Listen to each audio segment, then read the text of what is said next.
आम्ही द्वायची पर्याय नाही, त्याचा काहीच विषय नाही. 100% येणार ते. समजा देशमुख जर करणे लातूरमध्ये सोडलं दुसरा कोण आहे कट्टर उमेदवार इथं? अर्चनाताई पाटीलला शक्य होईल काही? आम्ही देशमुखने जे केलं तर अर्चनाताई पाटील करू शकताल का? तुमचं मत सांगा, करू शकताल का त्यांनी? आपण आज कुणाच्या तोंडाकडे बघता लातूरमध्ये? लातूरमध्ये लातूरची ओळख कुणामुळे झाली? आपल्याला त्यांना विसरता येईल का? ही विषय महत्वाचे आहेत. शेतकऱ्यासाठी सोयाबीनचा आज काय भाव आहे? महिन्याला समजा 1,500 जी काही बायकासाठी त्यांनी चालू केले ती घेऊन भागल का 1,500? याचा विचार आपल्याला करावा लागेल ना. असं आहे. पण हमी भाव तर द्यावाच लागेल ना. शेतकऱ्याला समजा 4,042 रुपये सोयाबीनचा भाव आहे.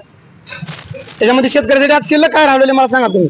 त्याची मशागत आहे, काढणे, पेरणे, ह्या गोष्टीचा विचार करावा लागेल ना आपल्याला. बरोबर आहे ना. लातूरमध्ये गुंडागर्दीचं प्रमाण वाढलंय. लातूरमध्ये शिक्षणाचं माहेरघर होतं. अख्ख्या महाराष्ट्रामधून कुठूनही लोक लातूरमध्ये येत होते. समाज कार्यकर्ते राजकारणी म्हणावं लागेल ना. असं कसं म्हणता येत नाही. देशमुख साहेब तर आपण कसं त्याला कोण म्हणजे हे करू शकतो? हा, थांबू शकतात ना. बरोबर, कुठेतरी थांबायला पाहिजे. जातीचं राजकारण करून उपयोग होणार नाही. आतापर्यंत कायम राहिलेला आहे, त्याचा काहीच विषय नाही. कायम राहिलाच म्हणावं लागेल ना आपल्याला. बरोबर आहे.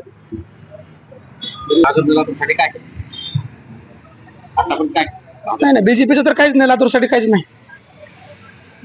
काँग्रेसच्याच काळात झालेला आहे, तेवढं झालेलं आहे. काहीच नाही, कुणालाच मिळालं नाही. नाही मिळेल तेव्हा खरं ना. काहीच नाही. कुठल्या एखाद्या गोरगरीबाला कुणाची मुलं कुठे लागलीत का कुठं? असा विषय आहे. महागाई वाढली ना.